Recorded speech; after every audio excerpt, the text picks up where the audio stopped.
اللہ اکبر وللہ الحمد ان صلاتي ونسكي ومحياي ومماتي لله رب العالمين لا شريك له وبذلك امرت وانا اول المسلمين. محترم سامعین خطبہ عید الاضحیٰ، گرمی کی شدت کو دیکھتے ہوئے میں بہت مختصر آپ سے بات کروں گا. برائے مہربانی تشریف رکھیے، یہ بھی نماز کا جز ہے. ہم عید الاضحیٰ کی نماز اللہ تعالیٰ کا شکر ادا کرتے ہیں کہ دوگانہ اللہ تعالیٰ نے ہمیں توفیق دی کہ ہم اللہ تعالیٰ کے حضور شکرانے کے طور پر 2 رکعت نماز ہم نے پیش کی. آپ دیکھیے کہ عید الفطر کی جو نماز ہوتی ہے وہ جب ہم روزے کی تکمیل کرتے ہیں، روزہ مکمل کرتے ہیں، اس وقت پڑھی جاتی ہے. اور یہ عید الاضحیٰ کی نماز اس وقت پڑھی جاتی ہے جب ہم حج جیسی عظیم عبادت کی تکمیل ہوتی ہے.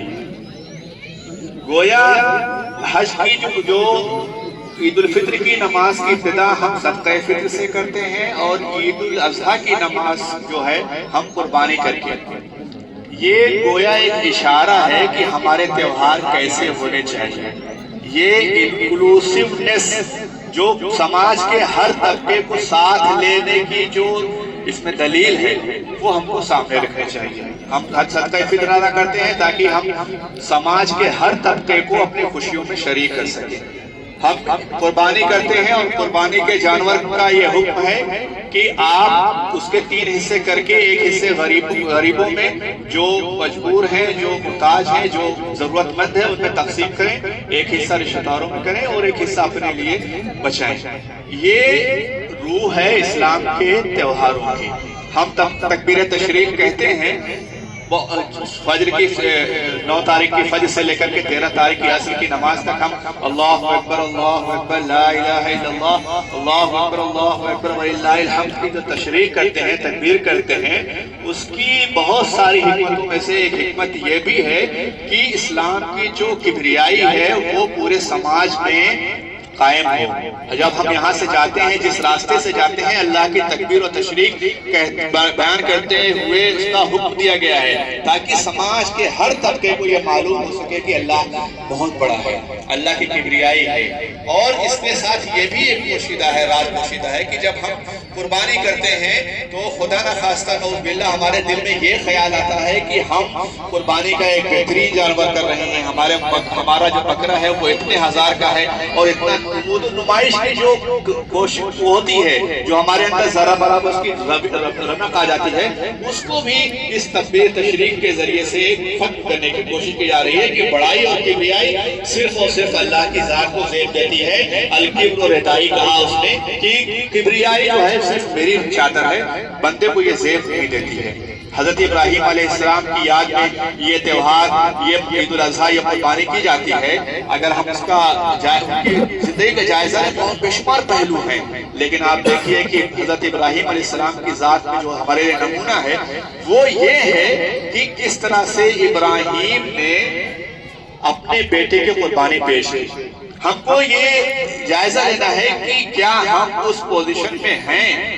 ہم جانور کے عیب کو تلاش کر لیتے ہیں، لیکن کیا ہمارے دلوں میں جو عیب پوشیدہ ہے اس کو تلاش کر سکنے کی پوزیشن میں ہیں؟ ہم جانوروں پر تو چھری چلا دیتے ہیں، لیکن اپنی جو نفس کی برائیاں ہیں، جو مادہ پرستی کی برائی ہے، جو دنیا پرستی کی برائی ہے، اور جو ہمارے اندر برائیاں اس پر چھری چلانے کے تیار ہیں.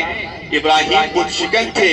ہم نے اپنے دلوں میں کتنے بت پال رکھے ہیں، کتنے صنم پال رکھے ہیں، کبھی اس کا ہم نے جائزہ لیا ہے؟ ہمارے اندر بے شمار بت ہیں. صرف وہ پتھر کے صنم نہیں ہوتے، بلکہ ایسے بت بھی ہوتے ہیں جو ہمارے نفس کا بت ہوتا ہے، ہماری خواہشات کا بت ہوتا ہے، ہماری نفسانی خواہشات کا بت ہوتا ہے، ہمارے بہت سارے مادہ پرستی کا بت ہوتا ہے، دنیا پرستی کا بت ہوتا ہے. یہ سارے بت ہوتے ہیں. اگر ہم ابراہیم کی سنت پر عمل کرنا چاہتے ہیں تو یہ سارے بتوں کو جو ہم تراش رہے ہیں اس کو توڑنا پڑے گا. ابراہیم کی سنت یہ ہے کہ اس نے نمرود وقت کے سامنے جھکنے سے انکار کر دیا تھا. آج کے نمرود کے سامنے ہم کس طرح سے گھٹنے ٹیک دیتے ہیں، ذرا اس کا جائزہ لیں. ذرا سی ترغیب، ذرا سی لالچ، ذرا سی ترہیب اور ڈر، کس طرح سے ہم اپنے ایمان کا سودا کر لیتے ہیں. کیا یہی ابراہیم کی سنت ہے؟